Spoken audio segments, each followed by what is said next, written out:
Hello, this is Carol Malone, Cold Case Justice. Hey, how you doing? This is Shane. Hi, Shane. I have my business partner, Scott, and of course, you've been talking to Miss Tabitha. Let's start from the beginning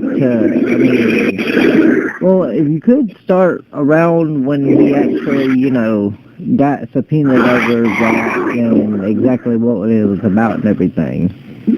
Well, we're going to let Miss Tabitha handle that part, and then we can take you step by step through the evidence and how we know that where James was found was a dump site and not the primary site. So we'll let Miss Tabitha tell you the very beginning because, of course, we weren't there.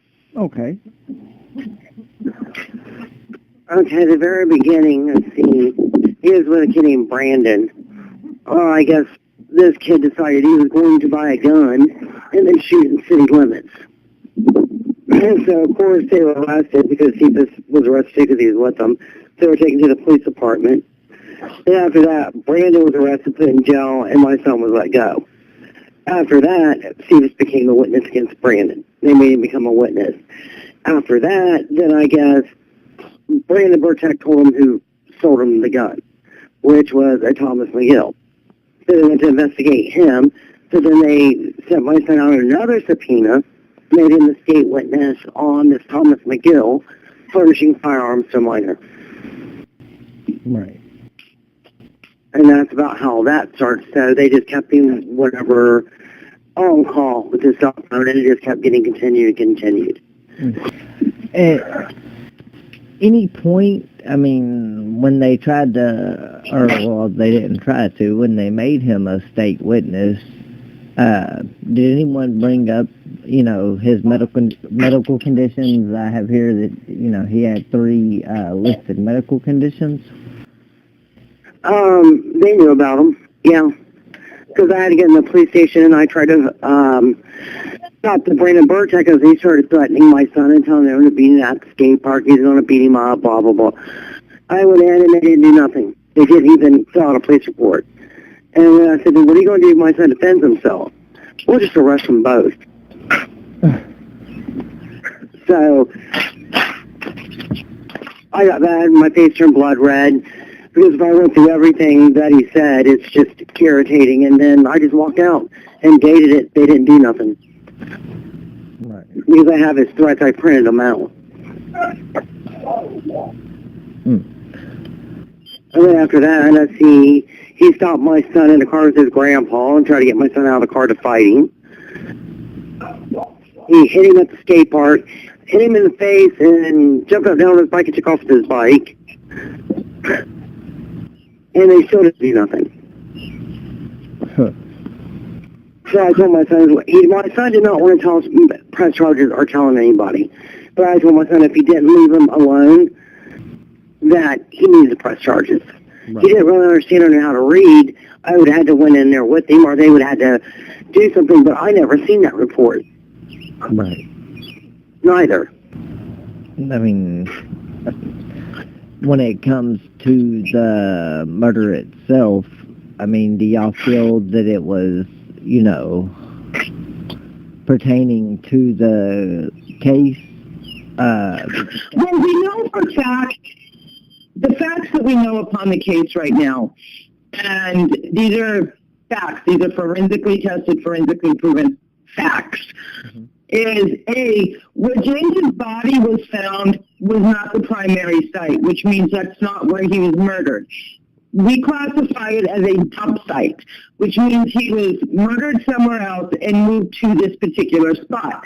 Now, we know that just due to the blood splatter analysis and everything that goes in. The crime scene photos clearly show that there is no blood splatter anywhere in the area, only that of bleed out. It's impossible to have a gunshot, especially that close range, near trees, near leaves, near rocks, without getting one speck of blood anywhere on anything. So we know that that is not the primary site, that is indeed a dump site. Right. And let me ask this. Do y'all feel Of the course. police had anything to do with it, or just more on the covering it up side because they failed to protect a state witness that should have never been a state witness from the jump? Put it this way, we definitely believe that corruption runs a lot deeper in Reynoldsburg than most people believe. Right. Yeah, I've definitely seen from a lot of articles y'all sent and just some stuff we've been able to dig up ourselves. They're having quite a bit of issues there.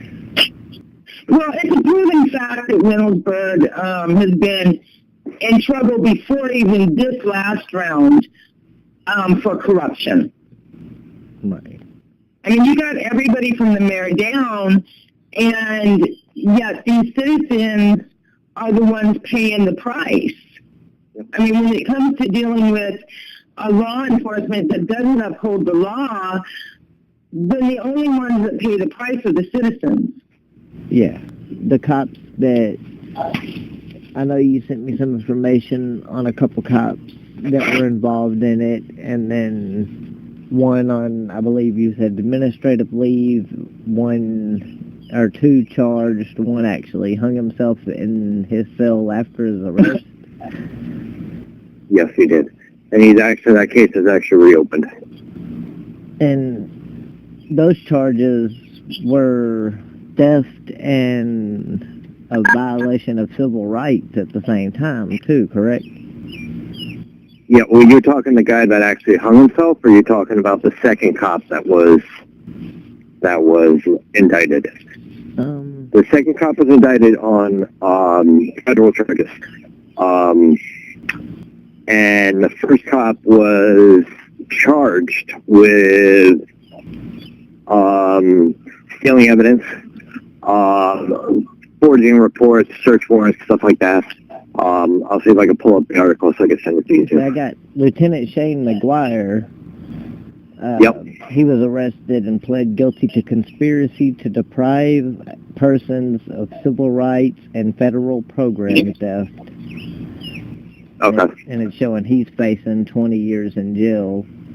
And then it was Ty Downward, I believe I'm saying that right. Downward.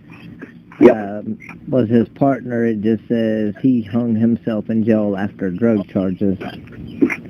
Yeah. Well, supposedly hung himself. That's right. still under investigation. When it comes, we can actually put Downer with one of our suspects, our main suspect's older brother. We know for a fact that they knew each other. We know for a fact that he was into dealing drugs. So we can put Downer in direct ties with our main suspect's brother. Right. And what of this, Michelle Fulton? Oh, the human harassment unit. Absolutely. She was the last person, she was the last one to actually question James. And at any time, or when this actually started, let me ask this, what was his age when they actually subpoenaed him? 18. He was over 18? Yeah. But he still had the disabilities, which meant by law they should have had a MRDD worker, adult worker there with him. Right. What 3 disorders did you say he had again? MRDD, ADHD, autistic, borderline autistic. And so at that, generally anybody, I know, my younger cousin has Down syndrome. Basically, the rules apply to them under certain laws and the same stipulation as a minor. There needs to be what do they want to call it? Someone there representing that person's best interest. Yeah. And in an instance like that, they need to... There needs to be a victim's advocate there at all times. Absolutely.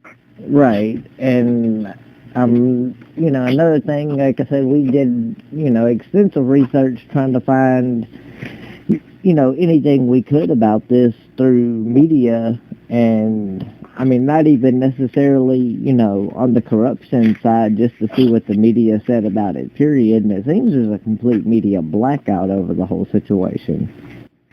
Absolutely. I mean, have y'all contacted media? Have they just not responded? Or... The thing of it is we have had a couple of them want to call and talk to us. Of course, you can understand how we don't let a lot out, and it's just due to the fact that with the situation still being investigated, and we're so close that one wrong move and it could end it all. So we're kind of selfish, I guess you would say, on who gets what. Right. But I think the question he's asking is that there's really no press on this. Nope, Nothing never has on the been. corruption or nothing. Never has. And, Yeah, I mean, you know, I don't... articles of, I believe it was within the same month, because the only thing I was actually able to pull up was James Potts's obituary, but there was an article within less than a month of his passing of a homeless guy that actually committed suicide. Yeah. And it just struck me odd, you know, that would be covered and, you know, not a peep about this any which way it goes around. No, indeed. Well, we have to understand our main suspect's mother actually worked for the police department. We had just found out last night, Scott does all the interviews, of course, on our witnesses. And I'm going to let him take you through that because what she told us last night, we do have to send to the DA. But she openly admitted a couple things that just kind of took us by shock. Scott, do you want to explain what she said about one of our main suspect's mother? yeah, she said that she was releasing confidential information and she was hacking the sergeant's cases through the dispatcher computer. So what that means is that she went on, she somehow got the password to the sergeant's access to his partitioned email and case files, and was able to go and switch different things in it. So basically, she just had open access to change the information in it as she put Absolutely. Yep. Absolutely. Now, whether he gave it to her or she somehow got it somehow, but there was a crime committed, and I don't know what happened from it, so that's why it's going right to the DA. Because right there, and then the DA will send it to the FBI. Yeah, definitely. I mean, do you know if Internal Affairs has been involved in, I mean, maybe not y'all's side, but, you know, the general corruption that seems to be, you know, ongoing at this police station?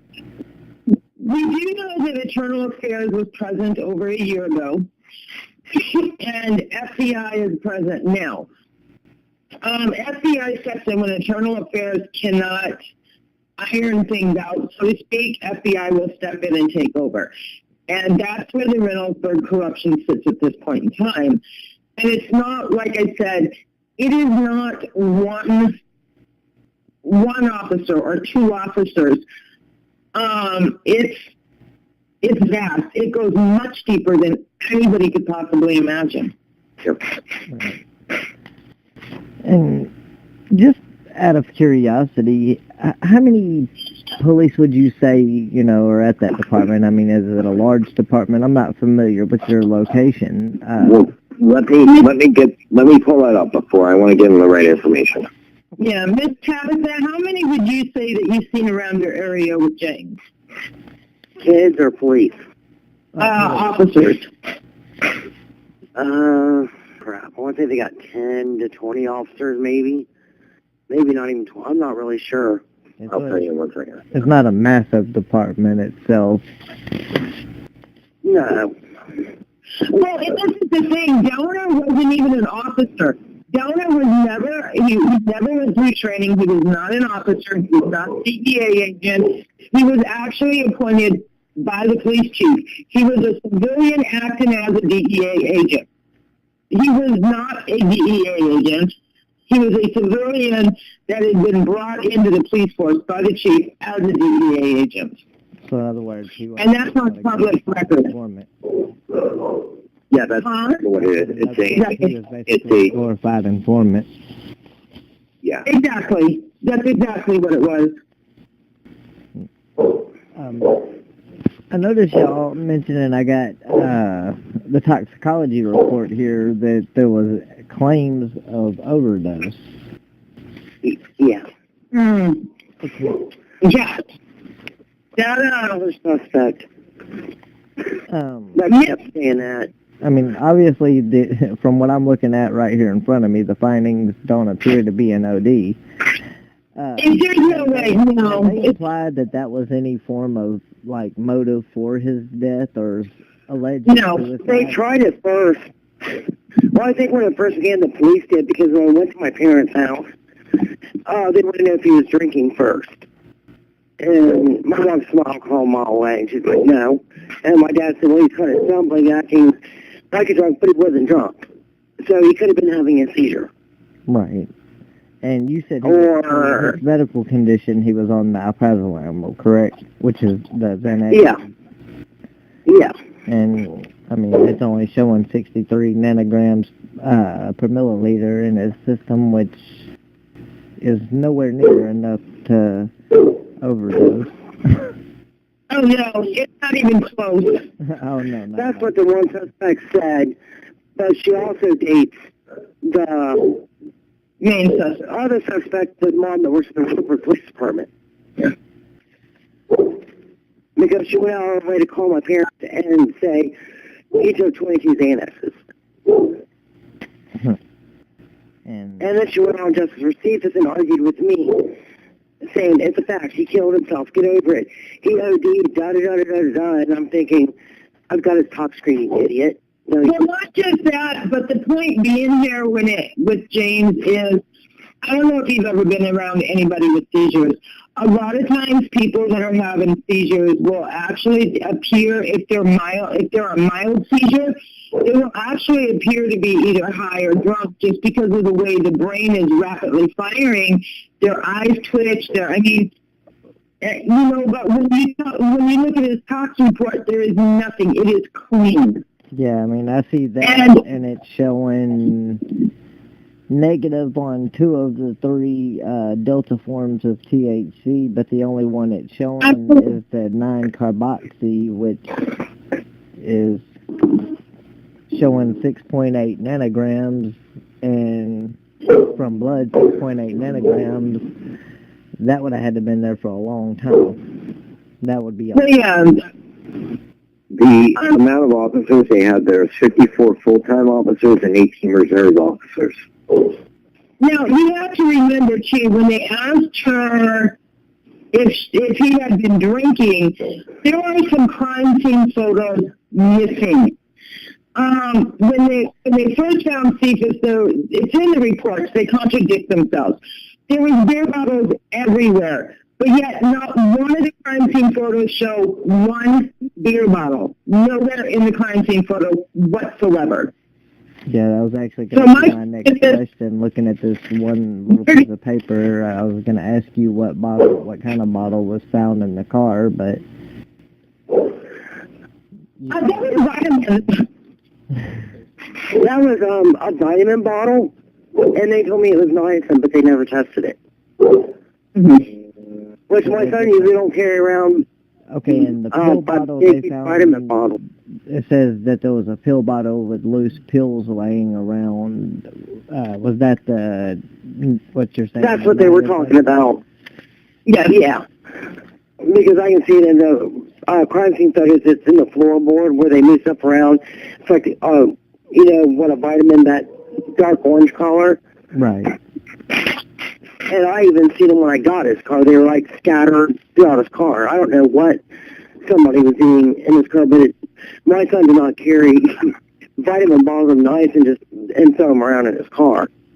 Well, this is another thing about the vehicle. Now, there's certain things that the police did not take from crime scene. Key evidence that Scott and I, as then death investigators, would absolutely take as key evidence.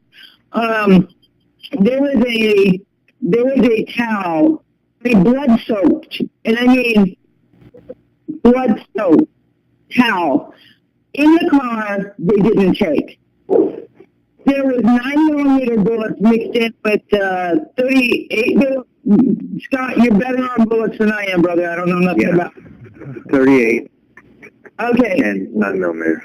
Okay, there was 9mm bullets mixed in with the 38, but yet not once, not on one report that we have does it mention those 9mm. Now, when I looked at the crime scene and I looked at the autopsy photo, of course, I went edge by edge over all of it.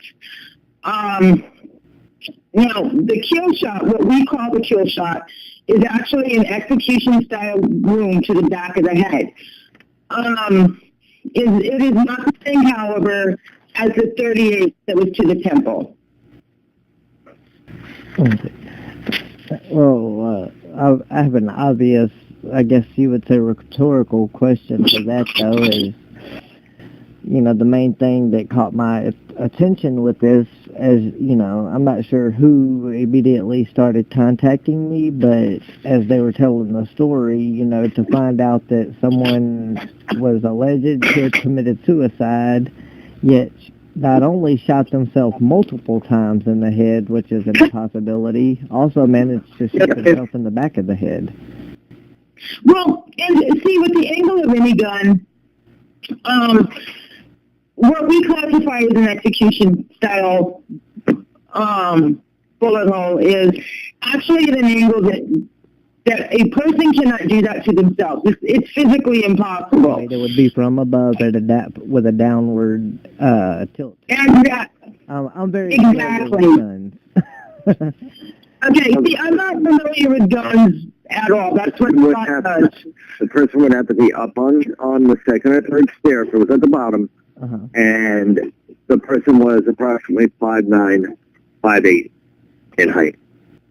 Are y'all aware if there was any, like, hair burn around the back of the head wound from the back? Like where the hair itself Give or take 2 inches. 2 inches? So that's consistent. Give or take 2 inches, yeah. That's consistent with point blank, basically, right there. Yeah, absolutely. Well, and the other thing is there is no blood splatter anywhere on his hands, and the gunpowder, there is not one bit of gunpowder residue on James's hands. The DNA did not match when they did the trigger to the hammer test for any type of DNA on James's, which means at that point in time, James did not hold that gun.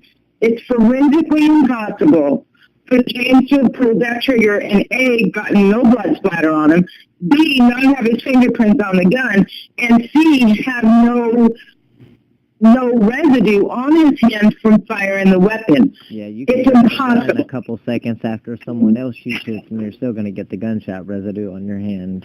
So, I mean... Exactly. James had none. There is no... And they tested the gun. And where exactly did the discrepancy as far as the gun come from between the 9mm and the 38 caliber? Is that something y'all have been trying to bring to attention? Is that something they brought up and just kind of let slide off because it contradicted their own story? The 38 was actually sitting there on the ground. Okay, it was actually thrown on the ground, planted. The 9mm is nowhere to be found. Okay? Yeah, so... Now, mind you, the 38 also, I mean, it's a military police-issued firearm. If you shoot yourself close range with that 38, you're not going to put a hole in your head. You're going to take your head off. Exactly, and you're also going to dislocate your shoulder. Yeah. So this wasn't your typical 38 special, snub-nosed revolver. Oh, no, this is military and police-issued revolver. Yep. Okay. It was a big gun. Right. And, I mean, so no one's questioned The main reason I'm jumping on this is the fact that I see so many discrepancies also with the dates. They even got the name wrong at the autopsy. Now, this is another thing. I personally Pat and I chased down and located the coroner's name that's on the coroner report. We physically hunted her down. She is now in D.C. I called her. I had a conversation with her. She never signed off on that. Whoever signed it signed her name. That is not her signing off on it.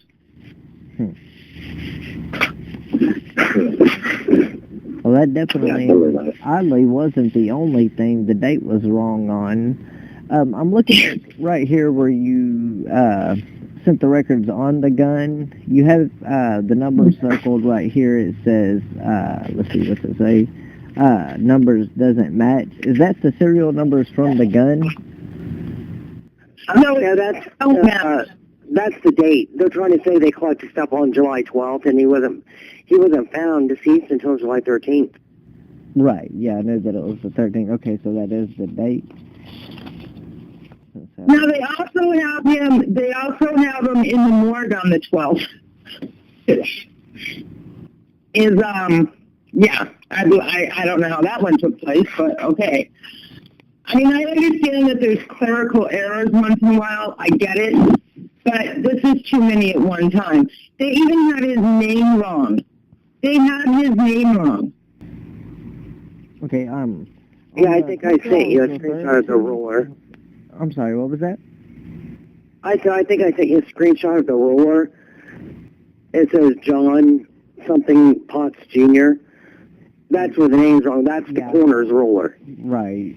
The paper I'm looking at, and I just want to make sure I'm looking at the same thing, is it's the narrative supplement. It says narrative supplement. It's pertaining the swab from Hammer Revolver 45031-4.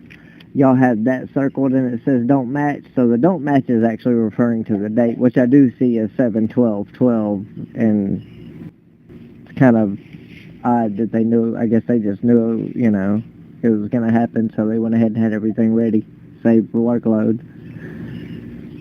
Well, yeah, I mean, and this breakdown from the mayor had actually, after James had passed away, the mayor himself had said some stuff that is just unforgivable to say to a parent. I've never, so cold and heartless that it took me back, and I deal with death every day of my life, and I've never seen anybody that cold and heartless. Yeah, the one comment you sent me, I'm trying to see, do you know exactly who this was that said it? The response that was left, I'm just going to come out and say it. We're not an edited website. It says, fuck Cephas, he didn't help society in the first place. He didn't. That was the mayor. That was the mayor. That's what the guy's on his WordPress, the mayor. And he would know because he's the one always arguing with him. That's Mayor McLeod, correct? Yeah. Okay, what's the first name? Brad. Brad McLeod? That, what exactly did that come from? Where did y'all pull that? Right. It's on a WordPress. It's called, there's a thing on Facebook called some Royalsburg Stocks. Oh, yeah. It has a WordPress, and if you click on it, it'll take you to his WordPress. And it's all through there. Oh, it's on his own. I mean, when he first made it, I didn't screenshot nothing then, but when he had the picture of Michelle folding up, because he has pictures of cops and what they done wrong or whatever, and he had C4C. Well, Royalsburg had his site taken down and made him take that off. Is he still the mayor at this given time, or he still is the mayor at this given time? Okay, I also see here that when some of his items were collected from the scene, that his bank card was not returned. It wasn't.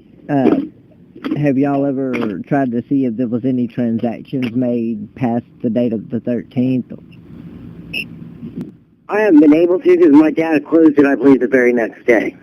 Okay, so it did get closed in time, so nobody could really mess with it unless they did it directly. No, but I don't think they could. If they did, they would have had it done it on the 12th or the 13th.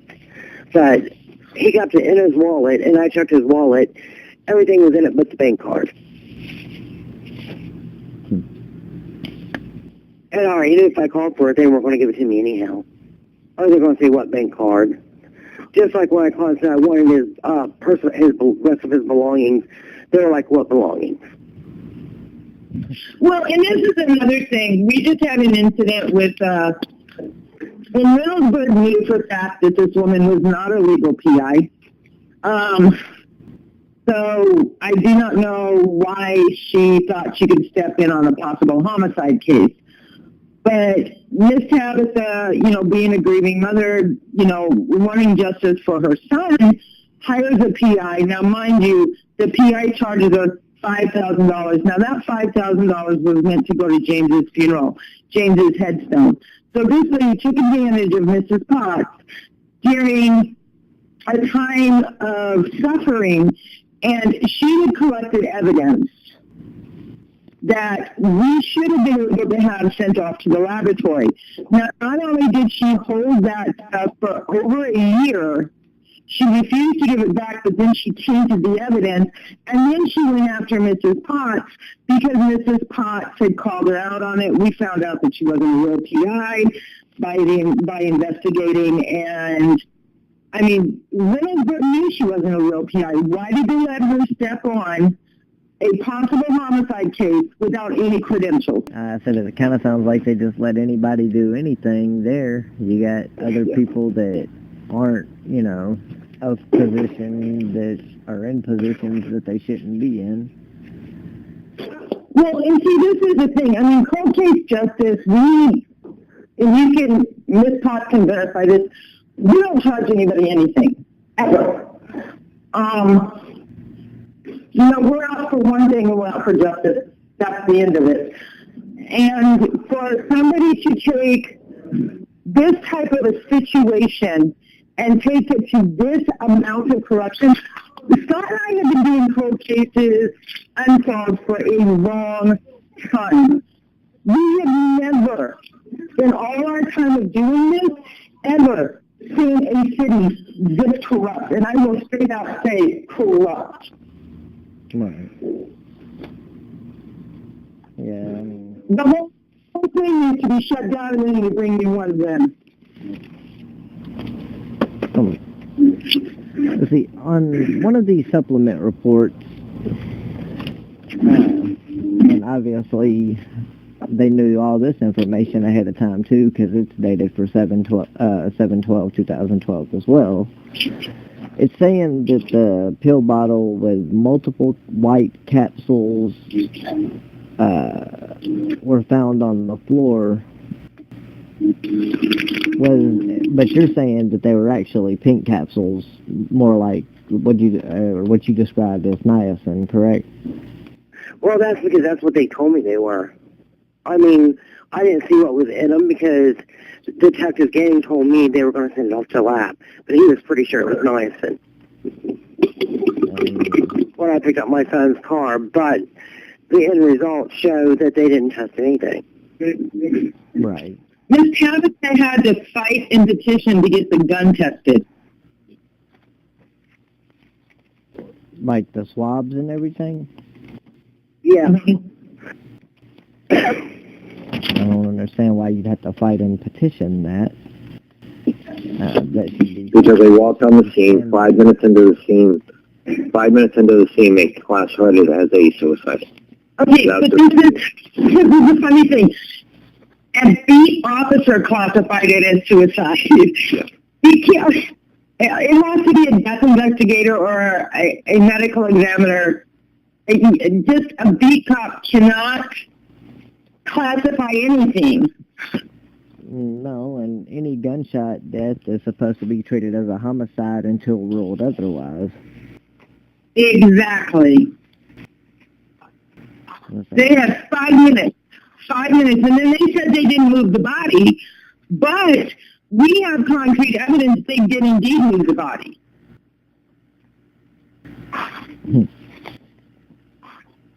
And what exactly was their reasoning for the holdup on the actual death certificate signature? I'm seeing here that it wasn't even signed till July 18th. Miss Tabitha, I can't answer that one, honey.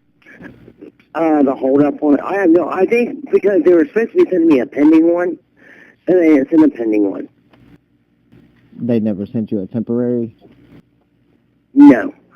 As soon as, when he was cremated, and then they sent off his ashes, about a week later, they called me back, and they handed me a final death certificate. After I already got one in the mouth from the corner stating I would get a pending one.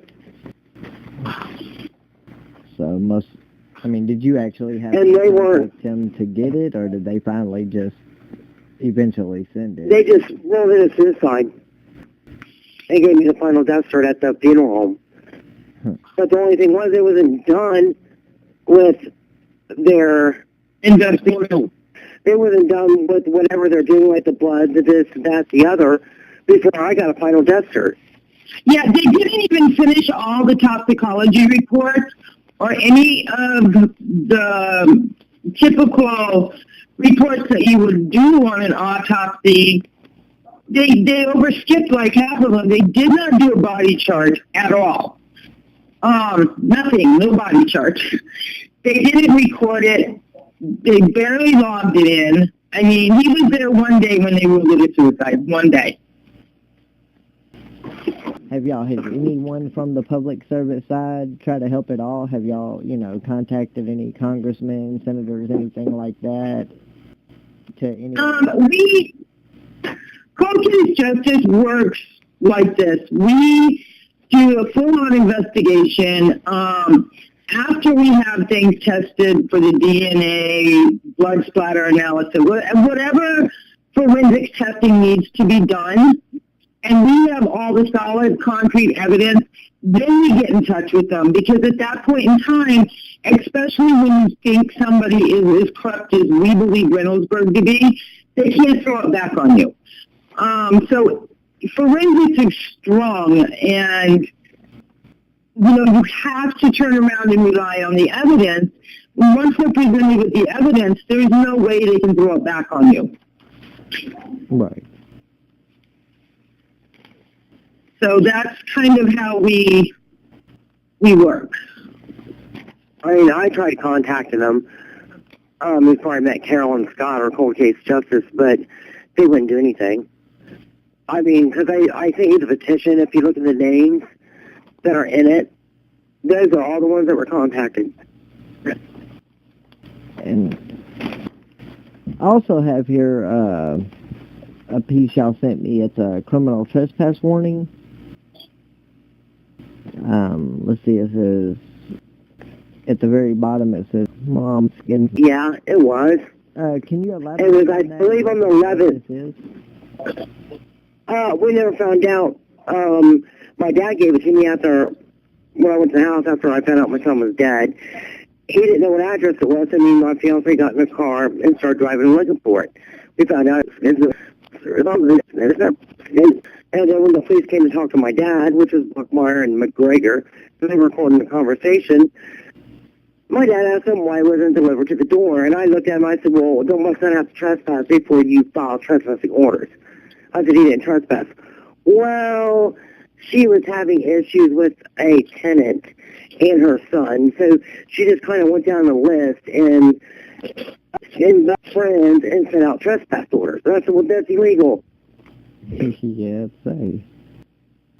And then my dad goes, well, you're supposed to bring that to the door. And they're like, well, an officer probably did come out. Probably nobody was home. My dad goes, no, somebody's always home here, which there was, always. Well, and he goes, well, that ain't an excuse because somebody's always home. And then they're like, well, my dad said, so it's what she did. She just went down a line when she went to work, wrote down names, and then just mailed them off. Well, and they wouldn't answer. They just stared at us. And also I have here a report, or not a report, but something you sent me about the guy who actually found the body. Uh-huh. And what's known exactly about this guy? I mean, between the video you sent me and then what I've read on it, I mean, it just, to be honest, I may be, jumping a little to the conspiracy side, but would you say he would possibly be a person of interest?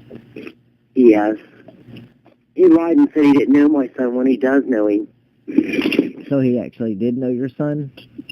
Yeah, he knows my son, and I know who he is, too. And this is the same one that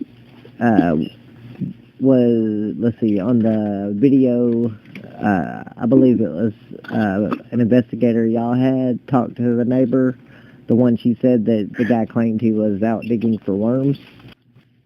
He's the one that stated he located James's body. Now, we also had conflicting stories from him.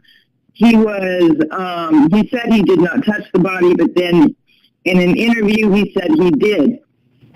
So we know for a fact that he rode James over. Another time, I mean, his stories conflict so poorly. It's unbelievable. Yeah, it seemed that the neighbor that the investigator was talking to didn't have the best feeling about him as well, just the way she said he was walking up and down the street, and just no particular direction in general, just kind of walking back and forth. Yeah, basically until their eyes met, and that's when he decided he was going to call the police. And without naming any names, do you have any, information, a line of witnesses or anything like that that can possibly help y'all in the future? Oh, absolutely. Yeah, we actually have evidence that ties them to the crime scene, well, the dump site. Meaning other people were there or more people were there than what's alleged to be there? Absolutely. Where exactly does the claim of multiple gun rounds come from? I believe you said there was 9mm and 38 bullets, or was it 9mm and 38 casing only? Well, in the car, there were 9mm and 38s in the car. Okay, in the glove box. Uh-huh. Okay. He was shot in the back of the head by a 9mm. He was shot in the side of the head by a 22. Okay. Now, the gun that was at the scene is a 38. Okay. So, how can you classify as a suicide with a 38 there? He has a 9mm in the back of his head. Now remember, his fingerprints weren't on it. He didn't have any gunpowder residue. There was no blood splatter. Well, I mean, even aside from all that, you don't shoot yourself multiple times in the head. Absolutely. No, and you don't shoot yourself execution style either. No, I don't think anybody's arms are that flexible. No, definitely not. Is there anything else that y'all would really like to get out, that y'all want people to know? Any, charitable funds that y'all have going where people can help? Miss Tabitha, why don't you go ahead and handle that? Our main goal right now is, this young man is still without a headstone. Yep. Our main goal is we want to give James justice. We want him to have a headstone. I know that there's a GoFundMe. Miss Tabitha, can you take it from there, pretty please? Yeah, it's on his Justice Receipts site, but I haven't really posted it much in quite a while. Mm-hmm. It just kind of sits there. As far as I know, it is, yeah. I just haven't posted it in a while. So if anybody would like to donate, it would go straight to a headstone for James. That's our most, we need to get him a headstone. Yeah, we'll definitely get that GoFundMe link, and we'll put that on the page as well. That way people can, just direct link from right there as they're hearing y'all's story, as they're reading the story. There'll be an area they can click that'll take to y'all's GoFundMe page. I mean, I said there's a million more questions I would love to ask, but at this given time, it probably, let's say, wouldn't be the right time to ask, just because we wouldn't want to. Well, this is going We would. Well, we. This is in the DA's hands. We have actually taken this to the DA's hands at this point in time, and I can guarantee you that once this all pans out, we will call you before it hits any other news station and let you know. All right. Well, we'll definitely love to do that and do a follow-up. Like I said, I know there's just certain things that y'all legally should not touch base on, and Yep, absolutely. you know, we want what y'all want. We're here for people. You know, we're here to give people that can't get media exposure, to try to get them, you know, what media exposure we can give them. And if you can let people know about cold case justice, we are the only ones in America that take on cases like this pro bono. well, we definitely hope we can get this out there for you. And, you know, the way it works is sometimes it takes 1,000 people seeing it. Sometimes it just takes that one right person to see it, you know, to get some kind of movement going to where it actually starts jumping in y'all's favor. And hopefully we can get that to happen out of this. Well, we appreciate it. Thank you.